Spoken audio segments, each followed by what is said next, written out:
right, welcome everybody to Sounds good. Spotlight 814. This is a very special episode, something we have not done yet. And thank you to Broadway and Erie for setting this up. We have Alex Stone, who's playing Pontious Pilate in the 50th anniversary national tour of Jesus Christ Superstar. Alex, thanks for joining us, man. Hey, happy to be here. Happy to be here. Thank you for having me. Yeah, of course. We can't wait to see the show. I love Jesus Christ Superstar. I've seen almost every version. it's it's a great show. Really? Yeah, I've seen a lot of That's great, dude. a lot of them. And Brenna, this have is you my ever? first, yeah, it's my first time seeing it. So I'm equally excited in a different way. Perfect. Brilliant. Yeah, so Yeah. it's going to be fantastic. By chance, were you in the Fiddler tour that came to Erie last year? I was. I don't remember exactly what time of the year we were there, but Yeah. I was definitely in that production. All right, nice. Oh, Well, welcome cool. back to Erie, and Thank you very yeah, much. that's great. Was that your first time in Erie when you did that? Or had you been there? Um, yes. No, I had never been there before. That was my Uh, very first time. Okay, where are you from? I am from just outside Washington, D.C. on the Virginia side. Okay, But I live up in New York right now. of course, awesome. that's where you have to be. Uh, all right, so we're just going to go ahead and ask you some questions. And Brenna, why don't you go ahead and start us off? Yeah. So first of all, we kind of don't want to know your theater origin story. Like, were you interested as a kid? Or like how did you begin this career? Totally, totally. Well, my family was always very musically focused. We were just like we had music as a core part of like what brought us together. I have one older brother, and from the get-go, my family was always my folks were always doing community theater performances. And my brother and I, like looking at our parents when we were so young, thinking it was like the thing to do, or even like a really cool thing to do. They were like, "You guys want to be on stage? Great!" And they would just Shanghai these two young boys who were happy to be on stage anytime, Uh-huh. which is very rare for community theater. Yeah. So we just kept doing that. Eventually, I did a production of Fiddler in my middle school where I played a mean Tevye. Oh, just an incredible Tevye. And my folks saw that and they were like, "Oh, you're not actually. This isn't just something you could. Okay, we'll pay for voice lessons now. We'll see what we can do." Um, and they've been very supportive my whole life, and I really would not be where I am without my folks' like guidance and love. They started putting me in for some programs to really hone my skills, and then by the time like the high school came around, I was like, I don't really know if I really want to do anything else. I don't know if I'm good enough to do anything else. I can at least try this. Um, and then I was doing the audition circuit like a lot of kids do, and I humbly got accepted into the conservatory program at Cincinnati. Um, and I went there for like 4 years, and I graduated in 2019.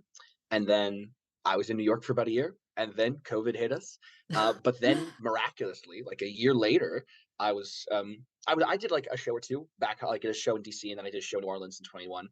And then Fiddler happened, and then I was on the road for about a year and a half. I had this summer off, and then I was home for a moment doing this beautiful production of Bridges of Madison County. I don't know if you guys are familiar with that show, but it's a stunning piece of work. Yeah. That was back home in DC, and then in the middle of that, I received an offer to do this show, which was truly mind blowing. I didn't think I was going to be able to work on a piece of this magnitude, nor did I even realize how beautiful this piece was going to be or how much it was going to affect me joining this. Um, and I'm so thrilled to be able to be doing this show across Yeah. the country. I'm thrilled to be, even starting from back in community theater days, I'm thrilled to be able to do this job at all. To Yeah. be, even if I wasn't getting paid for it, there's some part of me that probably still want to do this in some facet. But the fact that I can pay my bills while doing this is such a gift. Yeah. It's so It's a wonderful. beautiful thing. It's Yeah. like truly a lifelong journny there. And it's good for our Yeah. listeners Yeah. to hear, like the ones who are currently doing community theater. And like that's where it all Yeah. started. Yep. It's so, like, Small stages. it's just a stage and there's people in the audience. Like, it don't matter the size it gets to, that fact won't change. Yeah. It's still gonna be there. Yeah. Exactly. So Can you tell us like what was your experience with auditioning for Jesus Christ Superstar? Like, what was the process like?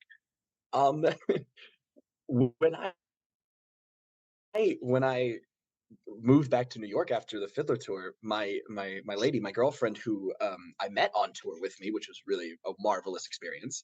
Um, she sent me like the listing for this audition on, like, on the audition websites. She's like, you should be auditioned for this. You're really good and you can play guitar like solidly enough. I didn't think my guitar was like up to par with what I thought they expected. So I was like, I don't know if I should do this. And then she was like, "Come on, you just do it. And if they say nothing, if they say no, then oh well. Then you just had a self tape to practice your guitar. If they say something, then great, something will happen." So I really owe this to her more than anything else. Um, so I played some Van Morrison, and then they were like, "Great, let's have you come back for some." And then I sang Gethsemane on the guitar, which was very scary. I hadn't really ever done that before or anything, or performed really in front of people is not really my thing with guitar. Um, Uh-huh. So I'm just like I'm just not as adept at it as other people are. But I was like, you know what, this is happening anyway. I really can't back down from this. It's such a cool opportunity. We might as well do it. So then I went and I did it. And then I hadn't heard. I was like, my mindset when I go into auditions is like, do the work, prepare your work, do exactly what you must do in the room, um, and then once it's done, forget about it. Because Yeah. anything Right. else that you could do, anything else that you could like think about like, oh, did I do this wrong in the room? It's everything else is completely out of your control because it's already done. So you might as well not kill yourself thinking about it and just move on to the next audition. Wow, I wish I could do Exactly. that. It's not easy. It's not easy. With the amount of rejections and really the amount of silence that you get from like people where it's like, great, we'll let you know, and they don't, each just like, you hear nothing from them. You have to be able to like have this detachment from the stuff where it's like, I was able to do that wonderful performance in that moment. I was able to create some art for them immediately. And if it's not for them, it's not for them, it'll be for somebody Exactly. else. Yep. Yep. um and then When like, you're in New York, it's a grind, and yeah, it's just like that. You have to just put that one beside you and move on to the next one. yeah. You're right. You're absolutely right. And it can be a hard mindset to get into, but like, and I don't even know if I've even like mastered it per se. There's still some that I get hooked up on, but like Yeah. once you are able to hopefully feel that, or even like it's something you feel like later down the line, you're like, oh yeah, I haven't thought about that in a while. And then that makes you get into a better, healthier mindset for this industry that can be pretty unforgiving sometimes. Yeah. I For Um, think sure. detachment is such a big part of being an actor. Like, you have to mhm, Yeah. detach from yourself, and so yeah, it's a skill in many areas of the theater. that is true. That is actually, I didn't think about that. Wow, you're blowing my mind. Um, Does so that to then me every day. Yeah, exactly. A few weeks later after that audition, they sent me something. They were like, "Hey, listen, the team really loved your work. We would like to see you as pilot, but we don't have video of it, and we need the UK team to approve the final casting. Can you send us some stuff?" That one I was even more nervous for because they asked me to do some like finger picking on the guitar, which that was like, okay, whoa, whoa, whoa, whoa, whoa, whoa, whoa. I don't even know how to do that. So I like grinded for like 3 days to make sure I could learn it. Um, and then a few weeks after that, I was playing board games with my brother, and then I got the offer for it, and then we just went back to New York and rehearsed for 3 weeks, and now we're doing this. That's awesome, man. Awesome. Amazing. Yeah. Fantastic story. Well, okay, so that's like the great part about this. Now, have you what have been like your biggest challenges in the theater? Not necessarily with auditions, but like in any part of being in the show or any show you've been in. Like, what's been the biggest Hmm. struggle? Honestly, I'll bring up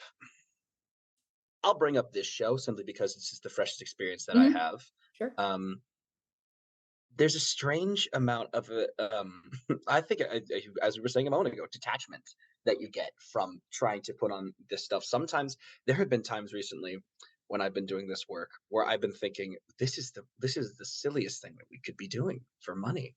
This is crazy. And people would pay to see this. This is so funny to me. And those are a moment, and I don't like feeling that way, especially if that feeling creeps on while I'm on stage. I'm like, get that out of here, get that out of here. But then how do you get back in the moment with that? The trickiest thing in this show that I've had to deal with so far is because my character is only on stage like maybe 3 times, at least of 3 times of major significance, trying to connect those 3 scenes that are so spread apart from each other into one cohesive story for myself Uh-huh. has been a bit of a struggle. Um, so it's trying to make sure my continuity throughout all of that stays the same. But you could say that for any show, even. Um, Something that is also trying is this even for myself, but especially for the ensemble of this show. This show is physically exhausting. I if you guys come to see this show when we are in Erie, oh man, oh man, oh man, the choreography is absolutely nuts. Yeah, Um, we will be there.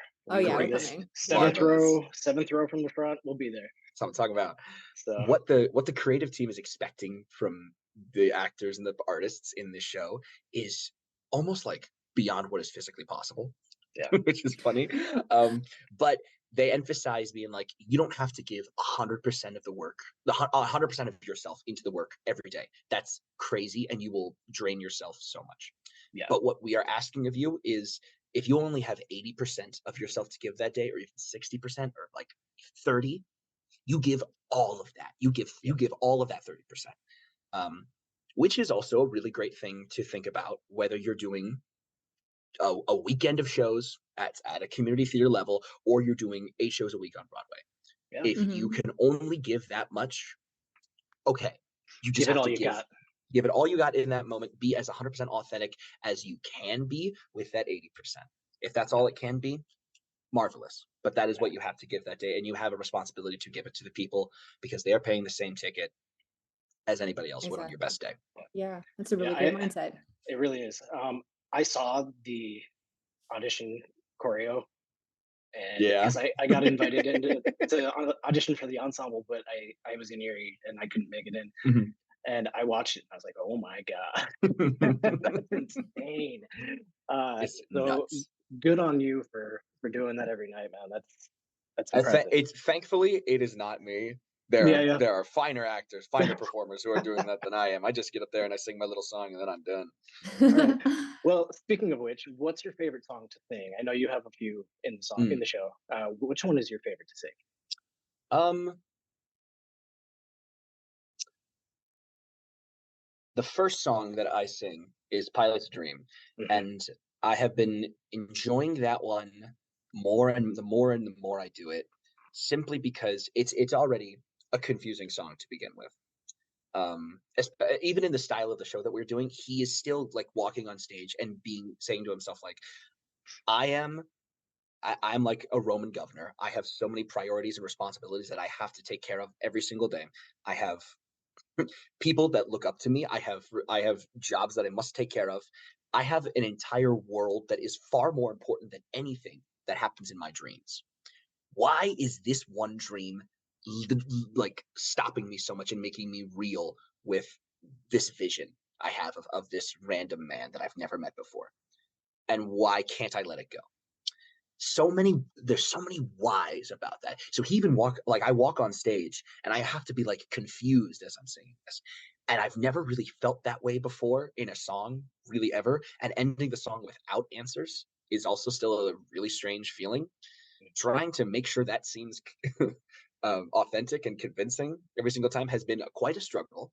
Um, and I don't think it's ever really going to get to like exactly where I want it to be, which I think is probably a good thing because that means I'm still trying to make it the best version that I can make it. And at the same time, I'm also playing guitar, which has also been a bit of a journey for me. Um, it's the song that I have really never stopped trying to improve upon throughout this process. And it's a really important thing for to always remind myself that there's always more to learn in this business. Yeah, And if absolutely. that song never gets to the perfect level that I want it to be, that is probably for the best because that means I will never stop trying to make sure it is as honest as possible. Okay. That's great. I Yeah. feel like it's probably common for most performers on a Mm. professional level. Like they never see it as the You hope best. They you hope always know they can so. go further. Yeah. Yeah. Yeah. Yeah. Absolutely. Um, so it's not just you in the cast. We look forward to seeing your incredible performance.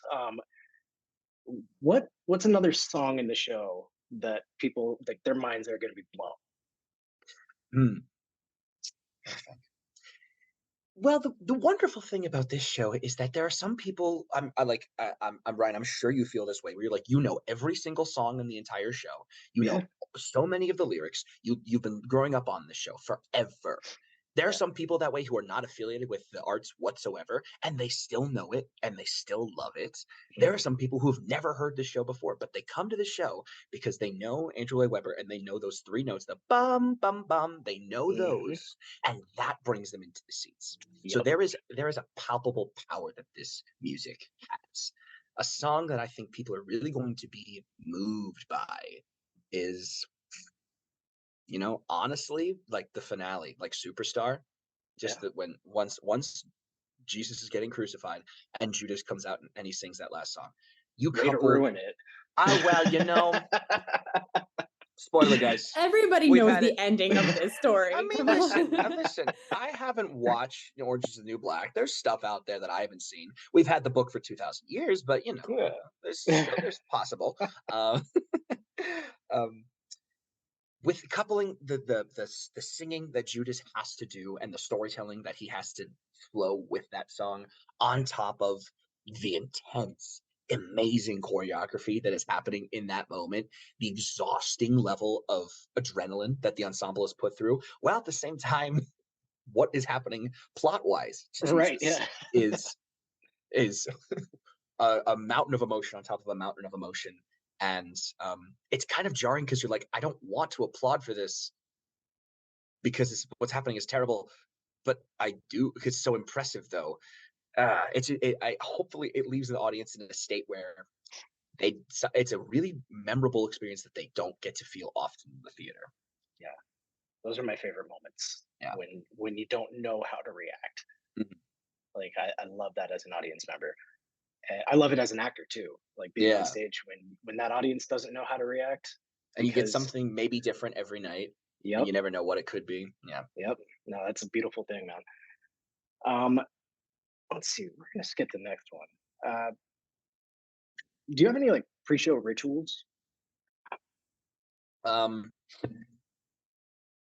there's always in the overture of the show. Um, there are these drum hits in the bum ba ba bum ba ba bum ba ba ba bum ba ba. I always do like chest bumps with one of my friends backstage during that, and then we do like a jump at the end, and that just like is honestly to get us like revved up for what the introduction, like what we have to do choreographically in the overture. Aside Guys, from it's a that, dance party. It's a it's a dance dance party. party. It's a Our dance. It is a dance party. we were recently in a production of Cabaret, and every single night before the Nice. show, we did a pre-show dance party, and it really gets you going. That's right. That's right. Had to, had to. Because it's a great reminder that it's just like we're like, of course, we're trying to do some art here. We can't do it A without each other and B without having fun. At least a Exactly. little bit. Yeah. Otherwise, we're just gonna get like the show's gonna get too into us, and that's just gonna be so sad. So Yeah. it's always important to remind yourself that like you're doing the work, of course. Um, but you at least got to still remind yourself like of that childhood like imagination and wonder. It's like why you even did this in the first place. Exactly. Yeah, I love You can't that. detach too much. Yeah, no. I also take a straw and I blow some bubbles into my water and I warm up, but the usual stuff. Yeah, yeah, yeah. Oh, I also run through my song on guitar before every Okay. show. Okay. Yeah, Yeah. yeah. Safe, safe. That's to be That's safe. good. Gotta be safe. Yeah. S so like we Go ahead. mentioned, there are a lot of our listeners who do community theater, and do you have any advice for them, like, especially ones who are considering, or, like, hoping to make this a career one day? Mhm. Let me see.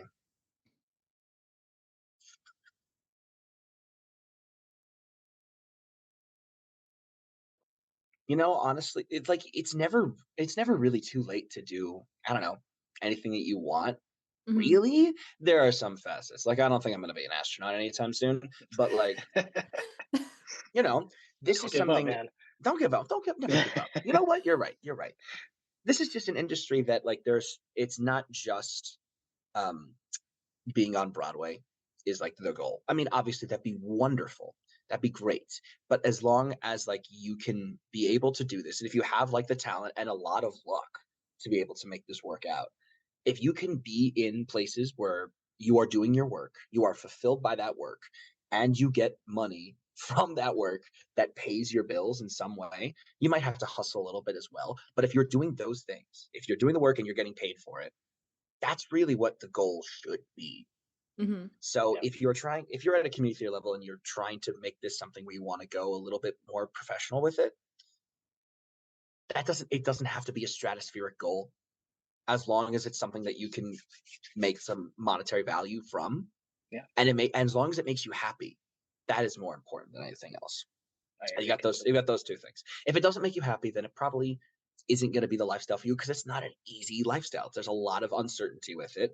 I was just fantasizing the other day. I was just like, God, a house with a front yard and a dog. Yeah, Man, oh right? man, that sure would Wouldn't it be be nice. nice? Wouldn't that be nice? Yeah. Um, but you do this kind of stuff because really there's like, your heart doesn't really want to do anything else. Mhm. And that will put you through some situations where you may not be the happiest, but you got to like still remind yourself of what it was all about in the first place.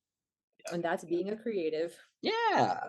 That's all about it, Being man. For The being sure. silly, lifestyle. playing pretend for Yeah, money. exactly.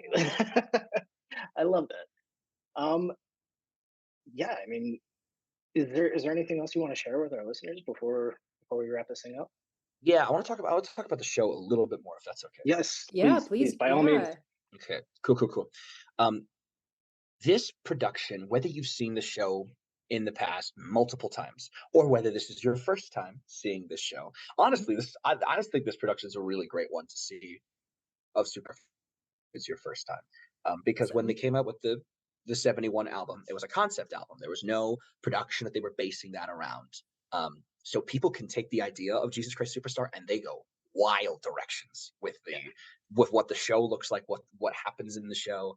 Um, this production comes from the wonderful minds of Tim Shader and Drew McConey, who have built this piece because they love the music and they love the show so much. Every single scene has such nuance and subtlety to it. Even the songs that you would like listen to on the album and you would be like, all right, this is the skip track for sure. They've thought about it and then, okay, what about this needs what can we do in this to make this song work perfectly? um, Trying to emulate the style of like what you would feel like listening to that album on the record player for 90 minutes straight through. Um, it really gives like this adrenaline pumping thrill ride, honestly, for this show that doesn't stop. It goes straight through, no intermission. Um, it gives such a visceral feeling of harkening back to the sensation of what that 71 album was like and what that nostalgia for it feels. Or if you've never heard it before, hopefully it gives this fresh, powerful, fierce vibe to this wonderful show. Um, the ensemble that is up there is a wonderful group of like soloists coming together to create this piece together. There's not a lot of forward energy that's in your face, but there's a lot of fullness to all of their performances. Um, it creates this incredibly cohesive unit of this show where every single person has this magnetism to them, and it really is just one of the finest projects I've ever been a part of. I really hope you guys enjoy. yeah, that's Oh, awesome. I'm so excited to see this. Yeah, can't wait. And maybe we'll see you around Erie. Please know? listen, when you come to the show, Yeah, let me know, or please just come to the stage door. I'd love to meet you guys. we'll Oh, do, man, for awesome. sure, Yeah. for Yeah, no sure. problem. Yeah. Very important now that we live in the day of a social media. Like, where can people follow you? Where Yes, of people course. know? You can find me, especially on Instagram. You can find me at just Alex Stone. You can also go to my website, but my link is on my Instagram. So why don't you go there first? There At you go. Great. just Alex Stone. He's just Sounds Alex good. Stone. I'm just Just Nice. Alex what do you Stone. He's want? just What do you want? Alex. What do you want? His name before you came on here, Brenna, was Alex Stoney Baloney. And I had to be a little bit more professional. It I was on I my. I told him not to change it. I I'll like play. Hold on. We got it. time. We got time. There we go. All right. Go back to it. Yeah, Amazing. there we go. Nice. Well, Alex, thank you so much for joining us, man. We cannot wait to see Jesus Christ Superstar. And Thank that you very is, much. yeah, and that is October 30th and 31st at the Warner Theater, Good brought to you days. Good by days. Erie, Broadway in Erie. And yeah, we can't wait. So Yeah, thanks so much for joining us. Thank you both. Thank you so much. You've really lightened my day today. This has been marvelous. good, man. Good. You did the same for us. So Absolutely. all right. Well, have a great day, and we'll see you next week. See you All on right. stage. You have a good day now. You Bye-bye. too. Bye. See ya. All right. That was Alex Stone from Jesus Christ Superstar. What an awesome guy. That was so great.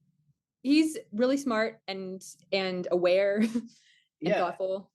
I loved it. I loved everything about that, and I cannot wait to see the show. It's going to be so good.